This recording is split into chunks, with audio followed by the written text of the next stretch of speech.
Yes, hello all. അപ്പോൾ നമ്മളെല്ലാവരും കാത്തിരുന്ന RPF SI എക്സാമിൻ്റെ റിസൾട്ട് വന്നിട്ടുണ്ട്.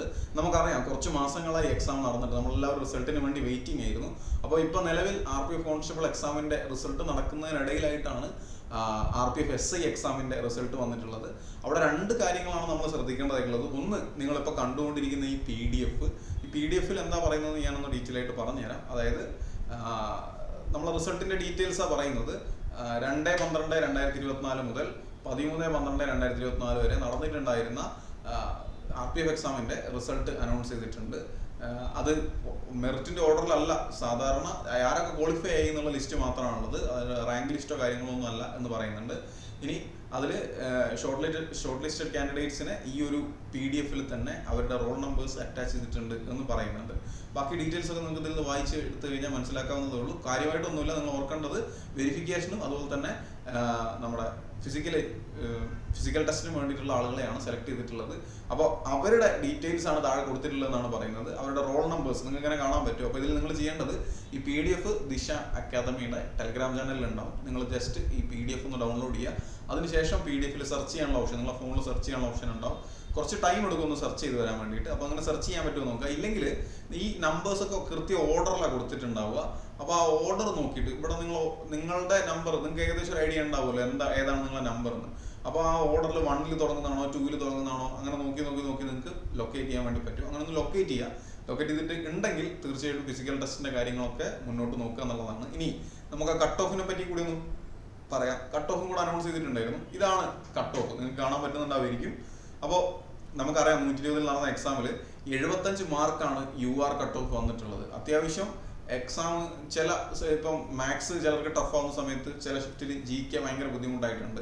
അങ്ങനെ മാറി വന്നതുകൊണ്ട് തന്നെ അത്യാവശ്യം നല്ലൊരു നമുക്ക് സ്റ്റാൻഡേർഡ് ആയിട്ടൊരു എന്താ നമുക്ക് പറയാം, മാന്യമായൊരു കട്ട് ഓഫ് തന്നെ പറയാൻ പറ്റും.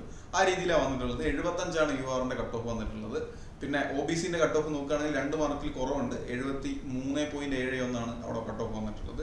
EWSനും ഏതാണ്ട് സിമിലർ ആണ്, 72.7, 1 മാർക്കിന്റെ വ്യത്യാസമാണുള്ളത്. ഓക്കെ, അത് മെയിൽ കാൻഡിഡേറ്റ്സിന്റെ ആണ്. ഇനി ഫീമെയിൽ കാൻഡിഡേറ്റ്സിലേക്ക് വരുമ്പോൾ UR കട്ട് ഓഫ് കുറവാണ്, ഒരു 6 മാർക്കിന്റെ കുറവുണ്ട്. അതായത് മെയിൽ കാൻഡിഡേറ്റ്സിന് നമ്മുടെ 75 മെയിൽ കാൻഡിഡേറ്റ്സ് കട്ട് ഓഫ് വന്നത്. അപ്പോൾ ഫീമെയിൽ കാൻഡിഡേറ്റ്സിന്റെ കട്ട് ഓഫ് 69 വന്നിട്ടുള്ളൂ. അതായത് പെൺകുട്ടികൾ സത്യം പറഞ്ഞാൽ ഒരുപാട് പേരൊന്നും എഴുതുന്നില്ല എന്ന് തന്നെ വേണം നമുക്ക് മനസ്സിലാക്കാൻ.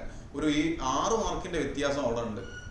അവിടെ നിങ്ങൾ മനസ്സിലാക്കേണ്ട കാര്യം, നിങ്ങളൊന്ന് ശ്രമിച്ചിട്ടുണ്ടെങ്കിൽ, പ്രത്യേകിച്ച് പെൺകുട്ടികളൊന്ന് ശ്രമിച്ചിട്ടുണ്ടെങ്കിൽ കിട്ടുന്നതാണ്. നമ്മൾ SSC GD എക്സാം ഒന്നും പോലല്ല. SSC GD എക്സാമിലൊക്കെ നേരെ തിരിച്ചാണ്, പെൺകുട്ടിയൊക്കെയാണ് കട്ട് ഓഫ് കൂടുതൽ. ഇവിടെ ഫീമെയിൽ കട്ട് ഓഫ് എന്ത് ചെയ്തിട്ടുണ്ട്, വളരെ കുറവാണ് വന്നിട്ടുള്ളത് എന്ന് ഓർത്തോളൂ കേട്ടോ. അപ്പോൾ ഇനി SC/ST കട്ട് ഓഫും 68, 67 എന്ന് പറഞ്ഞ് കൊടുത്തിട്ടുണ്ട്. ഇവിടെ പെൺകുട്ടികളുടെ OBC കട്ട് ഓഫ് പക്ഷേ കുറച്ച് കൂടുതലാണ്. ഇതിങ്ങനെ കൂടുതലാവാൻ കാരണം എന്ന് പറയുന്നത് ഈ UR വേക്കൻസിനെക്കാട്ടും കുറവ് OBC വേക്കൻസി വരുന്നതോ അല്ലെങ്കിൽ OBCക്ക് കുറച്ചും കൂടെ കോമ്പറ്റീഷൻ വരുന്നതോ, എഴുതുന്ന ആൾക്കാരുടെ എണ്ണം കൂടുന്നതോ ആയിരിക്കാം അങ്ങനെ വരാനുള്ള കാരണം. രണ്ട് കാര്യങ്ങളും അവിടെ അഫക്ട് ചെയ്യാൻ ചാൻസ് ഉണ്ട്. അപ്പോൾ ഓർത്തോള, OBC കട്ട് ഓഫ് ആണെങ്കിലും UR കട്ട് ഓഫ് ആണെങ്കിലും ഏകദേശം 70 എന്നുള്ള റേഞ്ചിലാണ് പെൺകുട്ടികൾക്ക് വരുന്നത്. നല്ലൊരു അവസരമാണ്. അപ്പോൾ അടുത്ത വർഷത്തെ എക്സാം എഴുതാൻ നിങ്ങൾ പ്ലാൻ ചെയ്യുന്നുണ്ടെങ്കിൽ, പെൺകുട്ടികളാണെങ്കിൽ അത്യാവശ്യം നല്ലൊരു അവസരമാണ് RPF ഉള്ളതെന്ന് മറക്കാണ്ടിരിക്കുക. നല്ലൊരു യൂണിഫോം പോസ്റ്റും കൂടെയാണ്, അപ്പോൾ അത് മിസ്സാക്കാണ്ടിരിക്കുക. പിന്നെ എക്സ് സർവീസ്മെന്റിന് 53 കട്ട് ഓഫ് വന്നിട്ടുള്ളത്. അപ്പോൾ നിങ്ങളുടെ മാർക്ക്, നിങ്ങൾക്ക് കറക്റ്റ് ആയിട്ടുള്ള മാർക്ക് നമുക്ക് എന്തായാലും അറിയാൻ പറ്റിയിട്ടില്ല ഇതുവരെ.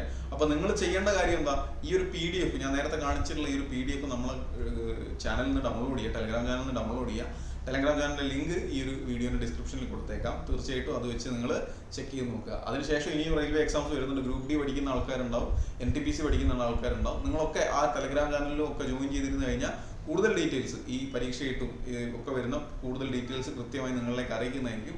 ഇപ്പോൾ ജസ്റ്റ് നോട്ടിഫിക്കേഷൻ വന്നിട്ടുള്ളൂ, വരുമ്പോഴേക്കും നിങ്ങളിലേക്ക് എത്തിക്കാൻ വേണ്ടി സാധിച്ചിട്ടുണ്ട്. അപ്പം മറ്റു പരീക്ഷകൾക്ക് പ്രിപ്പയർ ചെയ്യുന്ന ആളുകൾ തീർച്ചയായിട്ടും നമ്മുടെ ചാനൽ സബ്സ്ക്രൈബ് ചെയ്യാനും നമ്മുടെ ടെലഗ്രാം ചാനലിലും വാട്സപ്പ് ഗ്രൂപ്പിലൊക്കെ ജോയിൻ ചെയ്യാനും ശ്രമിക്കുക. നന്നായിട്ട് പഠിക്കുക. നമുക്ക് അടുത്ത വീഡിയോയിൽ കാണാം.